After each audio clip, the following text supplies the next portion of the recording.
वो आए और अपनी बात को रखें।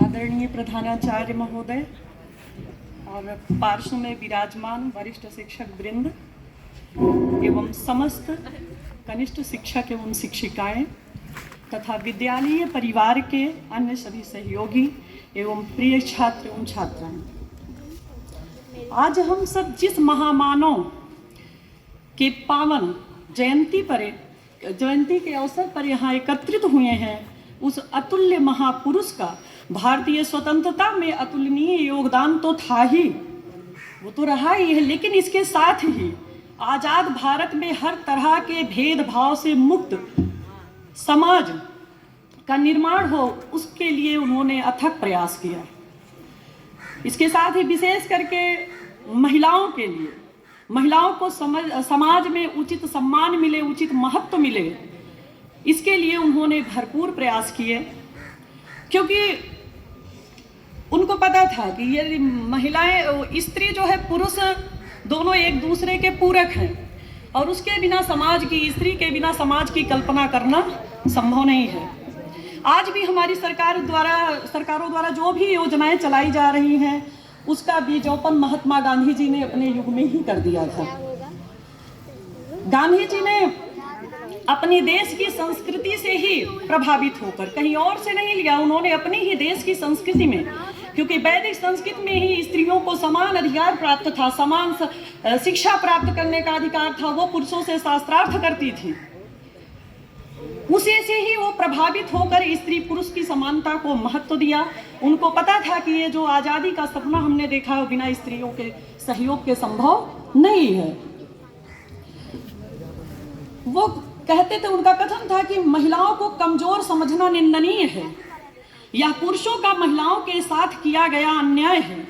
अगर नैतिक शक्ति के आधार पर देखा जाए तो महिलाओं पुरुषों से अधिक श्रेष्ठ हैं।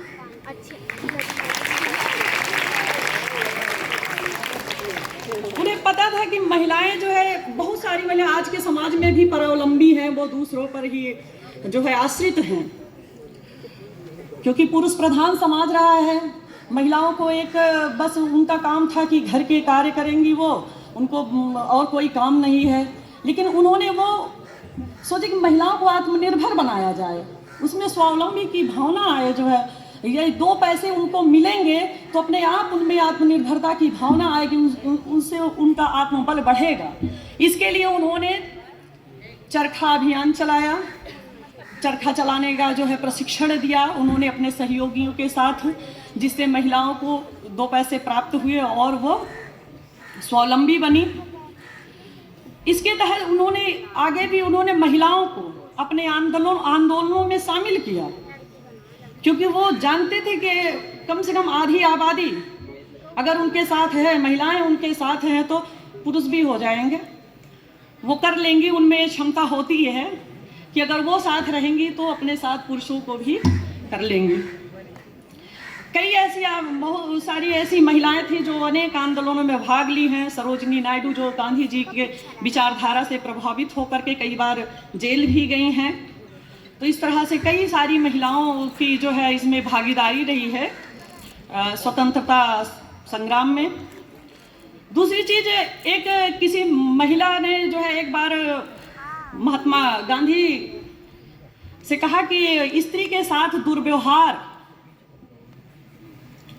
या उसके साथ वो अपनी आत्मरक्षा के लिए यदि उसके साथ ऐसा कुछ होता है तो क्या करे, क्योंकि आप भाई अहिंसा के पुजारी हैं।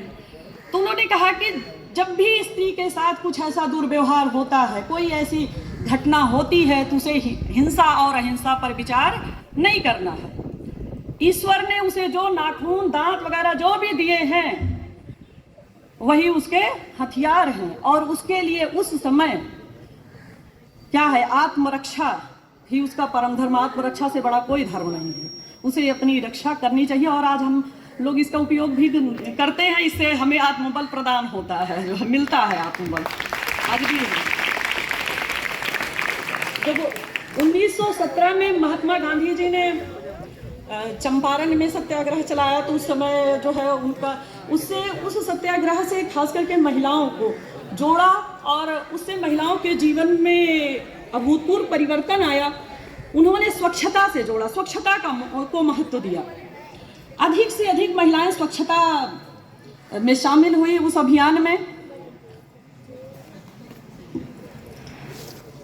तो उन्होंने अधिक से अधिक महिलाएं शामिल हुई। उन्होंने, क्योंकि उनको पता था कि जो महिलाएं हैं यही घर परिवार को स्वच्छ, समाज को स्वच्छ बनाने का कार्य करेंगी, इनसे ही संभव है।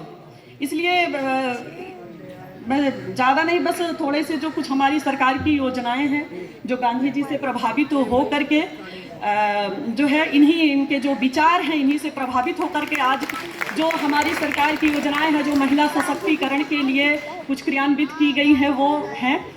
संक्षेप में जैसे बेटी बचाओ बेटी पढ़ाओ अभियान, इसके तहत जो है जो महिला मृत्यु दर है, लड़कियों की मृत्यु दर अधिक थी, उसकी संख्या को कम करना और लड़कियों को शिक्षित करना।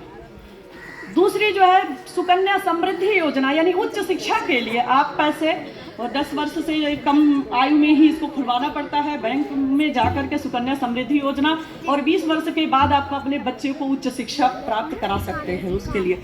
दूसरी चीज़ है, तीसरा है उज्ज्वला योजना। इसके तहत जो आर्थिक रूप से कमजोर गरीब महिलाएं हैं जो है उनको सिलेंडर गैस प्रदान किया गया है और भी करीब 500 करोड़ महिलाओं को दिया गया था। सुरक्षित मातृत्व आश्वासन सुमन योजना लाए गए। इसके तहत पहले क्या होता था, जो गरीब घर की रहती थी जो है महिलाएं, वो गरीब हैं, उनकी देखभाल नहीं हो पाती थी, ये माता और बच्चे के लिए है, उसके लिए एक नर्स उपलब्ध कराई जाती है जो उसकी देखभाल करेगी। एक मुफ्त सिलाई मशीन की योजना है जिससे महिलाएं आत्मनिर्भर बने, उनको मुफ्त सिलाई मशीन जो है प्रदान की गई जिससे खुद का वो रोजगार कर सकें। उत्तर प्रदेश महिला समर्थ योजना जो अभी चली भी नहीं है, जो है 2021-22 में जो है हमारे मुख्यमंत्री द्वारा जो है पेश किया गया था बजट में ही। तो इसके माध्यम से हर तरह के प्रशिक्षण, महिलाओं को हर क्षेत्र का प्रशिक्षण दिया जाएगा और जिससे वो समर्थ बन सके। ज़्यादा कुछ नहीं, मैं बस संक्षेप में जो है बोलना चाहूँगी कि ये सारी बातें तो हम पढ़ते लिख लेते हैं, कहीं से भी बोल लेते हैं, हम दूसरों से कह भी लेते हैं, लेकिन जो है कहीं ना कहीं आज हम जिस परिवेश में हैं जो है वहाँ कहीं ना कहीं आज भी उस पुरुष प्रधान समाज की जो सोच है वो, और ये असमानता हमें दिखाई भी पड़ती है। तो ये जो है विचारणीय है, जो हमारे वरिष्ठ शिक्षक साथी हैं, हमारी जो शिक्षिका बहनें हैं जो है इस पर विचार करें कि यह असमानता पहले हम दूर करें जो है, तभी शायद हम समाज को भी यह संदेश देने में जो है सफल रहेंगे। इसी के साथ मैं अपनी वाणी को विराम देती हूँ। धन्यवाद। जय हिंद।